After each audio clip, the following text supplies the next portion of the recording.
On m'a posé la question. C'est bizarre. Les bouddhistes, ils parlent du vide. Rien n'est réel. Tout est vide.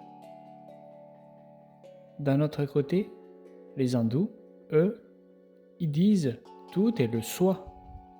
Tout est le je suis. Alors, qui est-ce qui se trompe dans l'affaire? Chaque religion, chaque civilisation, chaque culture a essayé d'exprimer de sa façon, avec ses moyens, avec son langage, avec son alphabet, avec ses possibilités, la réalité de ce que l'être humain est. L'être humain a la capacité unique à ce qu'on connaît jusqu'à maintenant d'être conscient de soi-même, d'être conscient de ses pensées, de sa construction, de son fonctionnement et, de manière ultime, être conscient de sa vraie nature.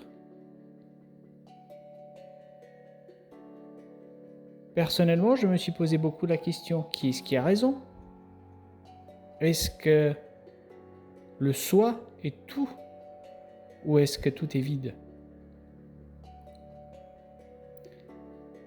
Et j'ai passé beaucoup de temps sur cette question, sur l'expérimentation, en utilisant des moyens différents, en utilisant toutes sortes de techniques et en suivant beaucoup de maîtres finalement. Et la réponse, c'est qu'ils ont tous raison. Oui, le soi est tout. Et le soi est vide en même temps. Oui, la présence reflète et exprime l'universel, le sacré. Et en même temps, l'absence l'exprime également.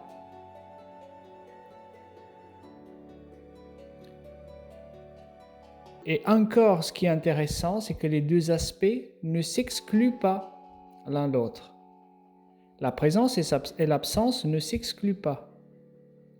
Le vide et le plein ne s'excluent pas. C'est plutôt deux manifestations de la même chose. Bien sûr, la grande difficulté réside à trouver, et pas juste à trouver, mais à expérimenter, à ressentir, à vivre par soi-même ce que ça veut dire. Et jusqu'au moment où on peut ressentir et vivre ce qu'on est réellement, nous les êtres humains, jusqu'à ce moment-là de vécu, les mots sont un substitut imparfait. Mais même en étant un substitut imparfait, elles ont la grande vertu de nous pointer au moins vers ce qu'on cherche. Et de mon expérience, et peut-être aussi de l'expérience des autres, le fait de nous trouver, de nous retrouver, de te retrouver toi-même, voir qui tu es, qu'est-ce que tu es irremplaçable. Rien d'autre ne pourra jamais suffire. Et tant que tu ne te retrouves pas, tu ne seras jamais vraiment entièrement content ou contente. Et une fois que tu as retrouvé qui tu es et ce que tu es, tu seras content ou contente de tout. Et ça, c'est encore un autre petit vécu à avoir.